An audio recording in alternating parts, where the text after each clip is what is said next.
Welcome back to Survived by Loss, a podcast providing a voice in the dark where we hear stories about erasing the gray and ending cycles. I'm Haley, and I will be your host. If you made it through the trailer, you'll know from now on this podcast will be one giant trigger warning. Before we dive into today's episode, I would like to say the following content may contain sensitive topics or discussions that could potentially evoke strong emotional responses or discomfort. I encourage you to prioritize your mental health and proceed with caution. If you find yourself feeling distressed at any time, please remember that it's okay to pause or stop listening. Your well-being is incredibly important to me. Remember, you're not alone and support is available. We will talk about loss in every single kind. You will get to hear my personal stories as well as people that I know and love, and hopefully one day this will inspire you to talk about something you have lost with all of us. My goal is for this to be a safe space to share, a place to let go, to find people to add to your list so you know you aren't alone in your time of healing. First of all, I would like to say a massive thank you for being here today with me.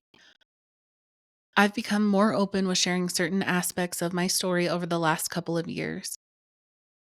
I never had an issue talking about Jason, his passing, how that affected me, and what I did throughout the years to get by. However, my personal mental battles has been something I have kept in a slightly closer circle. That was until my dad passed. When he passed, I feel like something really changed, and I was willing to be a little more personal with people. All I know is I wouldn't be here today without my mom, Angie. This woman is incredible. She's been my biggest cheerleader for as long as I can remember. She supports every new idea, no matter how long it lasts. The times I would try a hobby for 3 days and move on to a new one, who was there? She was. She would surprise me with supplies, all while telling me how creative I was and how excited she was. My mom and I have been through a lot together, as you'll hear in further episodes, and it was a long time coming. However, she has been my best friend longer than she probably knows. I also want to send a shout out and thank you to our friend Jake. Jake was so incredibly kind to sit down with me for over an hour and walk me through different programs, the basic needs to get started and to just be fearless. He encouraged me to hit the ground running, and here we are. Jake does have a podcast as well called Journey with Jake. Jake has had some pretty incredible people on his podcast, and I'm loving getting caught up. If you need something to binge while cleaning or listening to while getting ready for work or even commuting, he has a ton of episodes. I'll make sure that his information is in the description for everyone to find, as well as on a post on Instagram. Here we are on the episode that is officially number 1. How many of you, speaking of, listened to the trailer? Just me? I mean, I probably read it about 50 times before I could even think about telling my mom that I wrote it, which in no time at all, you will learn why that was so hard. I was worried that it would be too raw, too vulnerable, too open, too much information maybe. I don't know. I crave for people to just say it like they're feeling it. I get it's hard for people to articulate what they're feeling, but if I can, I'm just going to say it how it is. And there it is, how it is.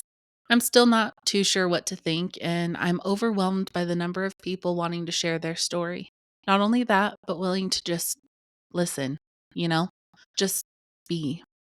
Not listening to respond, not pretending to listen, to actually sit, stand, walk, run, drive, fly, work, and all the other things, and just be in the moment.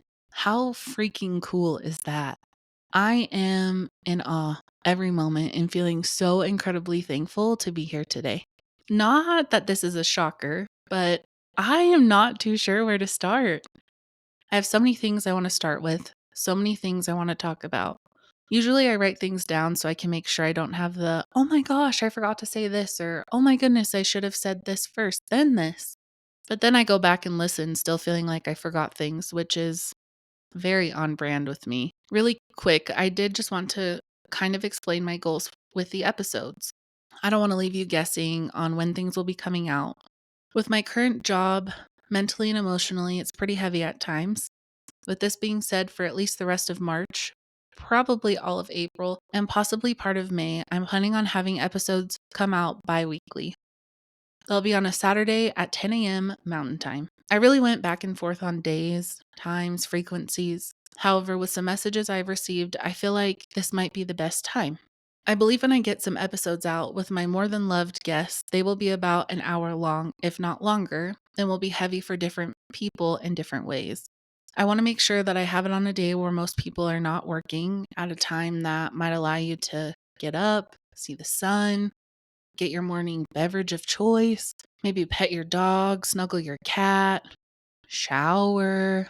I don't know. Whatever you might need to get mentally prepared. That's my thought. In the future, the frequency of episodes being posted may change, and I'm hoping at some point we'll be able to get to one a week. Also, I will be saying we a lot because we are a we now. Let's circle back to the trailer. A lot was covered, obviously. Not everything, because how could it? I feel like the best place to start is the beginning ish.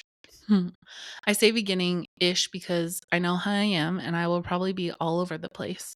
Not only that, trauma brain. There's so much I can't remember about my life. It's like somebody said, sleep. And I fell asleep for a week while they went in and blocked things I didn't need to remember off the top of my head. I'm not sure if it was to protect my present self or my inner child. The earliest memory I have of when I was a child was when I was, oh man, 6 maybe? I will have to ask my mom. But I was just a tiny little thing, running around out back near our pool, the dark blue and white tiles glistening on the warm Vegas summer day, while the pool pump was whirling away, the little waterfall from the jacuzzi to the pool flowing, making sure the circulation was perfect. Just an FYI, that's a core memory noise for sure. Running around in tidy whities, my long brown, freshly permed hair that my mom did for me with a little red popsicle mustache. I can just picture that moment so vividly. I remember the smell of the perm and how it was awful, but not at the same time. It was kind of like how people, like the smell of fuel. That's kind of what it reminded me of.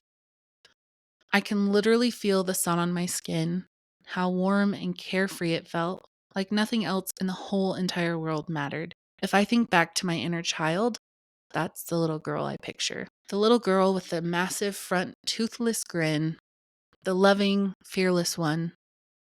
The girl who drove my dad's lifted green dually on a rain at the dry lake bed when I could barely see out the windshield with all the mud, let alone see over the steering wheel, even with sitting on phone books.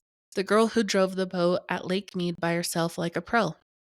The one who always wanted to go fast, to the point one time I made a little too sharp of a turn, and maybe this was just how my tiny self remembered it. But I swear I almost flipped the boat. I loved the lake days. I would fall asleep on the bench and my mom or dad would cover me with towels so I wasn't out in the sun. Oh my gosh, and the tubing. Oh, I could stay in that tube like my life depended on it. I loved riding in it, but hated, hated when dad got wild and threw us out of it. But that's a dad thing for sure. Oh man, I feel like this age was a good one. When I picture my inner child, this is where I go. I'm not sure why things felt so different after that. The next age I remember is, oh man, why did I even bring up age? I don't know how old I was. All I remember is I had the spiky hair and the little come over bangs, and I was chunky. Always have been. But people would totally make fun of me, tell me I looked like a boy, would say things about my weight. I feel like this is when things started to change. What I didn't realize then that I understand now is I was growing. I was learning who I was, what my style was, what I liked, what I didn't like, the normal things, and it was okay. I also didn't realize that what was happening at home had a massive impact on life in general. I feel like at this age ish, I was starting to get older. Obviously, Haley. And Jason was getting older, into his teens age. Let's talk about our sweet little Jason Ray. Jason was one of the most amazingly misunderstood people in my whole existence. Jason was born July 26th. The little Leo that he was is fitting, I promise. He was the odd one out. My dad and I shared the title of Pisces, and my mom was a Cancer, which makes a lot of sense now that I'm older and have read up on all of these signs here and there. All I know is he was a beautiful baby, like did pageants kind of beautiful. This guy had the biggest, most beautiful doe eyes that changed color. Most won't believe me, but I swear it was dependent on his mood. Like if he was happy, they were grayish blue and green. And if he was upset, down, or mad, they would turn this dark amber hazel color. It was the craziest thing I've ever seen in my whole life. I always wish that mine looked like that. Maybe it's because mood rings were all the rage back then. He was perfect. He had all the hair, dark, beautiful hair. He also did gymnastics, played baseball, football, soccer, and I'm sure others that I'm missing. Jason was fearless in other ways. He didn't love driving the dually in the mud, but he did love that while I was bouncing around in the back seat, PB&Js were being made by yours truly. He did love when we got into dirt bikes. Dad would take us to the dry lake bed, not on muddy days, and we would sweat our butts off, riding all the trails with Dad until we ran out of fuel. There was a trail that led from our house-ish area, took us through a wash, really rocky. Trench is the only word I can really think of. Out into the mountains, leading out into the dry lake bed. That was honestly the best. It was challenging but fun. In those moments, I think the three of us were really able to just be free. With the summer air blowing on us as we rode around, cooling us down at the same time as if we were our own personal swamp coolers. Riding this, I can almost feel the hot air.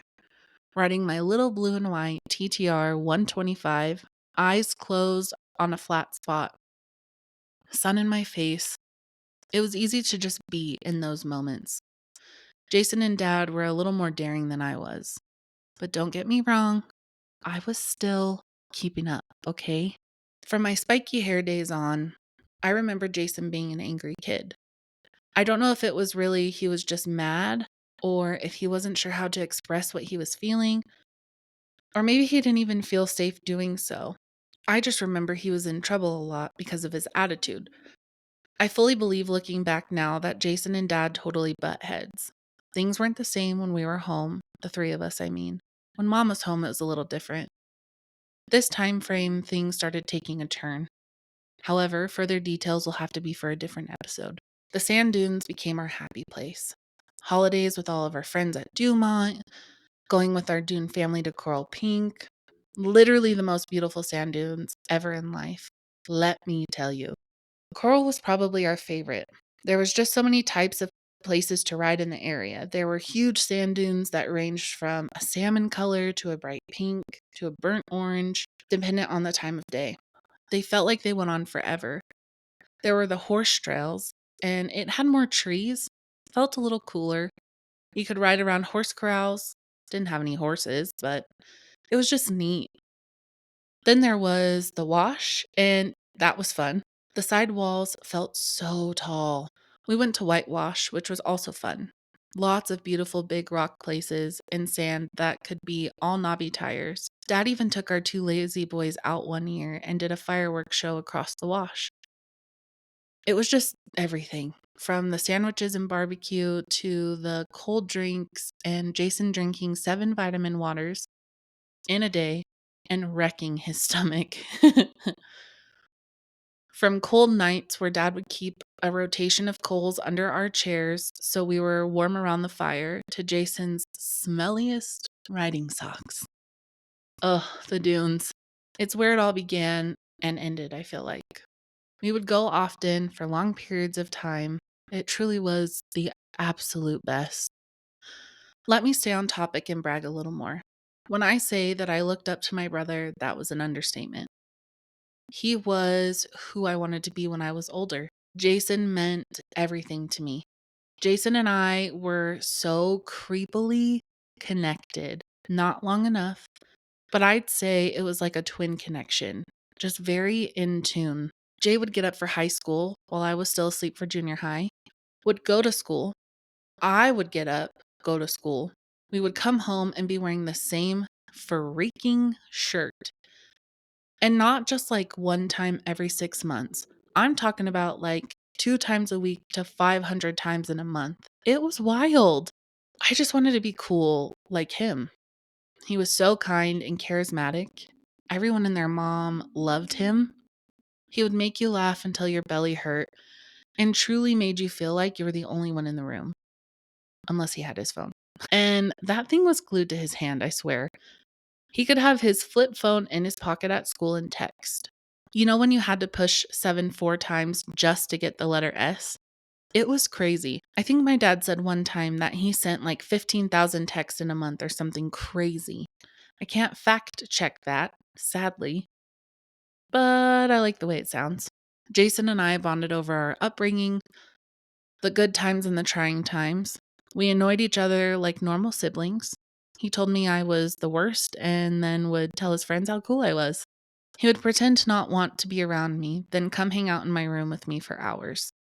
Let me circle back to Jay's anger. Jason was very stubborn at home, and it took me a very, very long time to understand what that meant. For some reason, my dad and Jason butted heads like crazy. My dad's discipline was mostly physical with us in the beginning years, especially with my brother. I remember one night my brother got in trouble and I couldn't tell you what for, but he came out with belt marks all over. And I'm being vague for a reason because I really feel like a switch flipped that day. When I saw him walk out with his long dark hair, his eyes darkened red, he looked broken, numb almost. Looking back now, it was familiar, as I had seen a glance or two of the same look in the mirror over the years. I think a part of me knew something changed in him. He was different from that moment on. I remember him going to his room and being silent, not one sound for hours. I couldn't tell you how old we were when this happened, but looking back at that event today, so many things make sense. And if you ask me my top 3 memories of my brother, this is easily one of the first ones I can think of every time. Jay started getting angrier after that. He would get so upset, he would punch holes in his bedroom wall.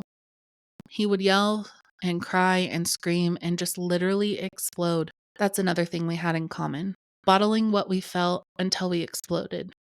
He was hurt. He was broken.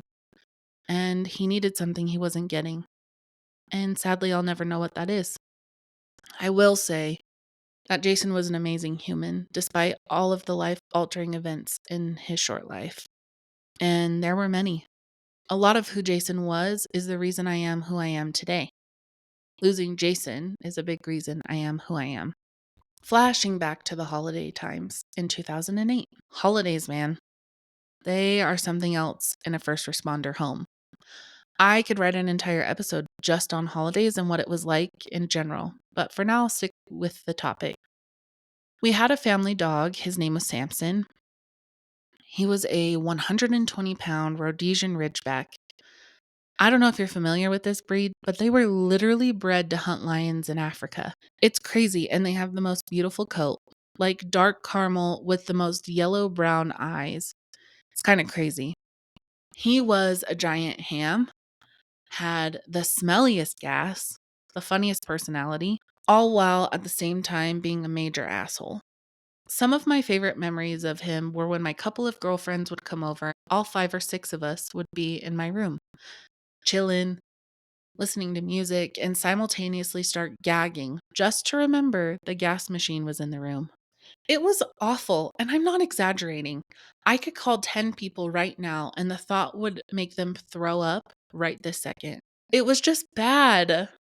I was messaging with a friend a couple weeks ago. She brought him up and was like, "Hey, remember how bad his gas was?"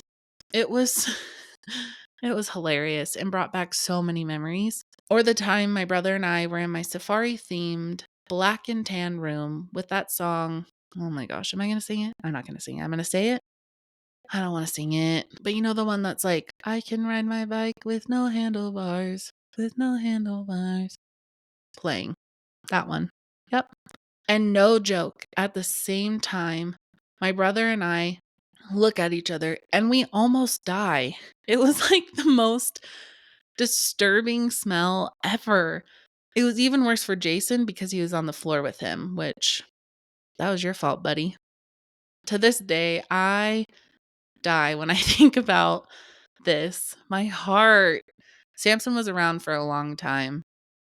Oh my gosh, this one time my mom was in her room watching a cooking show and yelled, "Salmon! Salmon!"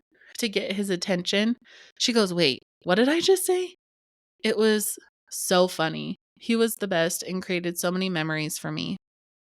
All until he wasn't amazing anymore. I think if I can remember correctly, don't quote me, he got some sort of cancer. This one time, also a story to touch on in the future, he got into a container of snickerdoodle cookies. You know, the ones in the grocery store that were clear and like $5 by the register? Yeah, those ones. And I tried to get it from him and he bit me. It was very bad. My hand was bruised for a while and I literally thought I was going to pass out from how bad my little hand hurt. When really, I should have just let his ass have them. I was just worried it would have been blamed on me and Jason that we ate them, and I didn't want to get in trouble for that. Nope, not me. I was not having it. I refused to do it.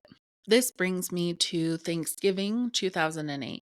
This is when I remember things really going downhill with Samson and our family. A lot changed that day. We hosted it at our house, and Samson was being aggressive. I remember him standing under the table, snarling at my dad, teeth showing and everything. He was not listening and totally challenging my dad. I just remember being super scared, but also scared for Samson because I knew my dad wasn't going to let it slide. He was too big to be off the walls like he was. Not long after that day, he was diagnosed and put down. Or the other way around, put down then diagnosed? I can't 100% remember. All I know is that's when I remember things starting to shift. Just to reiterate, that was November of 2008. The economy was getting wild, life was getting wild. I was 14 and a freshman in high school. It was just wild. Life was kind of a blur after that period in time. This brings us to December 2008. It was late on the 10th, maybe 11th, and Jason was texting me. I could tell that his vibe, for lack of better words, was off. He didn't seem like himself. And really, once he was told he had to move out on his birthday in July, just a couple months prior, we hadn't talked a whole bunch. For a brief backstory, there were good reasons that he was told to leave on his 18th, which we will touch on in the next episode. Now, this was 16 years ago, so don't hold me to the exact wording. But I remember talking to him, asking him how he was, saying stuff like, "Mom and Dad don't love me. You don't love me." At 14, I had to process and figure out how I needed to respond to burn it in his brain that I loved him more than literally anything, that my mom and dad loved him more than anything. I remember saying, "Dad and Mom are redoing your room, so you can come back if you want. We'll have a rock band night. You can come over for dinner and hang out with us and catch up." I just kept saying, "I love you. I need you to know I love you so much." Things felt fine after that. Maybe not normal, but fine. Fine in the mind of a teen, I guess.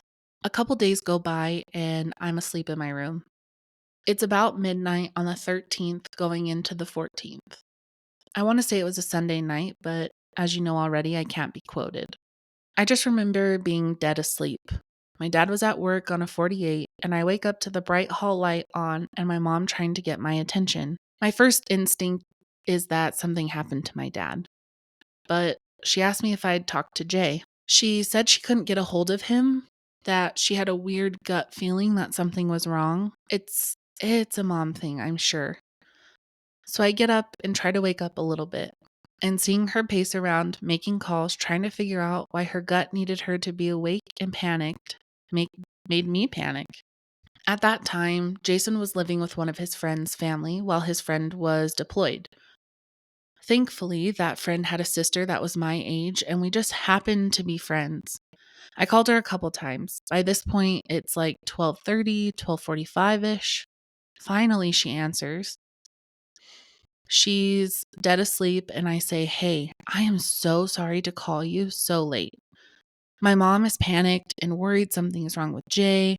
Have you talked to him today? Is he home right now? Is he okay?" To which she just said, "Yes, everything is fine," and that he was home. Well, everything was not fine. I could just tell in her voice something was off. Sleepy or not, you just know. You know what I mean? I told my mom what she said. Between me hanging up with my friend and walking to the burgundy leather couches was kind of a blur. I know some time had to have passed, but I couldn't tell you how long. Things happened, information was shared, changed. By this point, it was about 1:30ish, give or take 20 minutes, and I hear a motorcycle coming up the street. It was so loud, which means the person was going fast and trying to get somewhere. What I didn't realize is that was my dad coming home from work. He parked in the driveway and walked to the front door. I remember him walking in all of his gear with his backpack and everything. Looking back, it was very clear what was happening, but I was young and I didn't understand. I think my mom and dad talked. I think. I just remember my heart racing because something was very clearly wrong. That's when my dad turned to me, walked over, knelt in front of me while I was sitting on the couch. He was still in his gear. He put his hands on my knees, took a massive breath, looked me in the eyes, and said, "Haley, your brother is dead." That sentence has forever been something that replays randomly. I just remember looking down, tears welling up, and feeling a little nauseous. Like somebody kicked me in my chest. Like I couldn't breathe. And even though I could feel the heat on my knees from my dad's gloves, it felt like a very vivid dream because there was no way my brother was gone. That's when the two men, dressed nicely, start walking to the door. They very kindly confirmed the news that my dad had just given me. They said something along the lines of, "We were told you were a fireman and on the way home, so when we saw you fly by us, we figured it was you.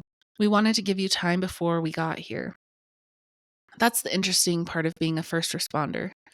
You see so many things people should never see. You hear things you should never have to hear. You're working a normal shift and you hear a call about an 18-year-old male in your city not far from your home, where people you have worked with on the department for 10 plus years are responding to reports of a possible overdose. Not that that call in itself is shocking or hearing that paged over the radio is shocking, but the fact that it sounds close to home, to realize not only is it close to home, it affects your home. I couldn't imagine hearing that paged out over the radios. When the men were leaving, I remember sitting on the couch staring straight forward. Not sure if I was awake, if I had passed out. Tears were flowing down my cheeks, but not even realizing I was crying. Someone shuts the front door, I guess. It was weird. We had a dog for so many years, and I was glad when I heard the door shut, even though there was no dog to get out. Being in shock is a very weird thing. While I'm processing, my mom walks out the back door to our what we call back house.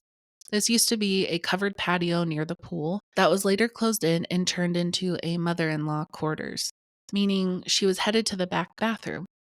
My dad walks to the tile and just drops to his knees. I must have walked towards him or near him because I can remember him hugging my knees. Still in all of his gears, sobbing. He just kept repeating the same things over and over. My dad wasn't known to show much emotion, and I can to this day remember the raspy no's he was yelling. The ones that were hard to get out between crying and trying to breathe enough not to pass out. And I couldn't be what he needed. I walked out to the back to see my mom crying in the bathroom. For some reason, I picture her standing, looking in the mirror. I'm sure trying to just wrap her head around the news. Thinking about what's next, trying to figure out what's needed for me and my dad. I just looked at her and I said, "I need you to go to dad. I can't do this." That night changed a lot. It closed a lot of doors and opened new ones. It created scars that would last forever. 16 years later, and I remember it like it was last week. The time that followed was weird. My mom shut her emotions off to make sure everything was taken care of. and the people around her were okay. People talked negatively about her because she didn't cry much, and looking back, I could only imagine the overwhelming pain and hurt she felt. If I were her, I would force myself to be numb as well. My mom is a fixer. She was doing what she did best, making sure everyone but her was okay. In the days to follow, my dad had a lot of questions. We would sit at the dark brown wood table with the metal floral stand that had fake plants to add some green to the room. We talked about a lot: what was happening with Jay, if foul play was involved. We got on the subject of how Jay was always coming to the high school, was saying hello, seeing his friends. I thought that was normal, that after you graduate, you visit your friends. He had so many, and teachers loved him. I wasn't surprised that he was visiting. That was until I said Jason told me 2 weeks before he passed that he was selling drugs. I didn't know anything about them at that time. Again, I was a baby, and up until this point was very sheltered. All I knew was cocaine was a crazy Hollywood movie type drug. When I asked Jay if he had ever tried it, he said no. It was a very innocent conversation we had, didn't last longer than 10 minutes. I knew drugs were bad, but I didn't know anything else really. When I told my dad about this, he looked me in the eyes. And I'm going to try to remind myself that this is not the case because it's something that has sat with me for a long time. But he looked at me and said, "It's your fault. Your brother is dead." I just remember looking at him, thinking that I am literally just a kid. I don't even really truly understand what happened, what it was going to feel like long term, what it'll be like missing 25% of our little family, what it would feel like not having my literal other half.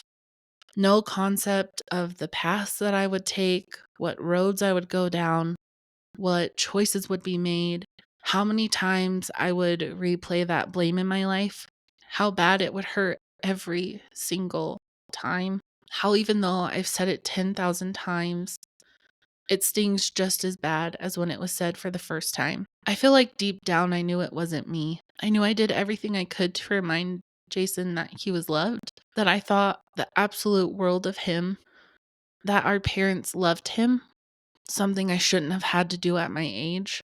Thankfully, in the following years, I was told that dabbling in the drug scene was the reason Jason was told to move out. They knew, had a feeling, should have known, whatever the case was, but they knew months before, meaning the blame should have never been put on me, no matter how hurt my dad was feeling or how guilty he was feeling. However, it was said and cannot be taken back. December 14th, 2008, my life was forever altered. My brain chemistry was forever altered. That night, I lost my privilege of being a kid. I grew up quickly. I have been on TikTok a lot since working on this podcast. I've come along some amazing poems, passages, quotes, all the things. One person I've noticed is Nikita Gill. There was something posted and it goes like this: "Trauma broke my heart, robbed me of my childhood, stole my dreams, and snatched every single smile from my face. I didn't need my trauma. I didn't need to be strong. What I needed was my childhood. I needed my childhood because I was an only child. I deserved better than what happened to me, and you deserved better than what happened to you. I let my trauma break me for a long time. I wanted to be sad and feel all the love I wished he could have felt. I wanted someone to hold me and love on me because I didn't understand. I didn't know what was to come. I didn't know what it was going to feel like losing a piece of my heart and having that hole for the rest of my life. I couldn't have imagined that I would have done the things I have to try to fill that hole. The pieces of me that I would give away, thinking I would be given pieces back, just to realize all it did was provide a band-aid on a wound that needed to be surgically repaired. 14 is when the little girl I wish could have been protected hid from what was to come. Knowing what it felt like to be present, I turned to so many crazy things just to feel anything really, and most times to not feel at all. I read something else recently and it said, When they say, "But you survived," I smile and nod. I look around and within for any sign of life or remnants of who I had been. She's gone. The girl I used to be. I survived, but only physically. Every day I find a new loss to survive. Thinking about all the things I have gone through since losing Jason. The times I needed a friend that knew our upbringing. All the times I wished I had someone to protect me. Coming home from school and no longer having the opportunity to match. All the birthdays, holidays, milestones, laughs, smiles, hugs, hard times, the losses. I'm sad that my friends I have now will never know the light that he was. That if I have the opportunity to have kids in the future, that they will never get a chance to meet their uncle. That he will be a photo on the wall, a 20-year-old story, a story told after I had forgotten what his voice sounds like, almost like a myth that you talk about at a campfire. A story that's told and is hearsay. I look at all my friends having kids and remind myself that I'll never be a real aunt. I often ask myself who I could have become if my trauma did not exist. Who I could have been without the rage I've carried from childhood. Why I wasn't reminded that I didn't deserve it more. And why I didn't believe it when I was told that I was just a child and I deserved to be protected. This is life. People come and go. Most of the time, we'll never know the reason.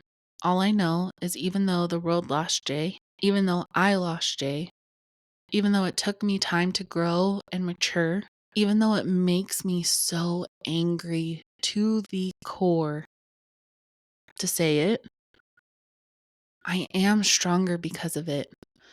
Right before I recorded this, I was on TikTok and I came across something and it said something you tell your younger sibling. It's from Sea Glass Secrets. It says, "If only you could see yourself from my eyes, you wouldn't see the darkness, you wouldn't see the despair, you wouldn't see the coldness that you feel.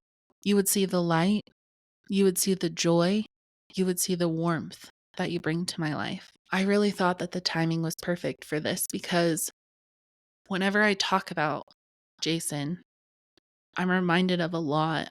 And sometimes, even though so many people remind me that I'm loved, that I'm smart, that I'm funny, that I'm so strong, that I'm a light and I bring light to people's lives and a joy and I'm happy and I'm this and I'm that. It's hard to not sit there and think about everything I've gone through to be that. All the things I fought, all the personal demons I fought, reminding myself that not being an aunt doesn't define me, that if I've forgotten Jason's voice, it's okay because clearly I'm very loved and I was reminded of that just before this. With that, I just want to say thank you again so much for being here with me today, learning about my past and some of the things I've gone through. Next week is an episode I am so looking forward to, where I have my very first guest, my mom. If you guys like me, you are going to absolutely love her. I promise. Please, please, please reach out to me if you ever need some resources.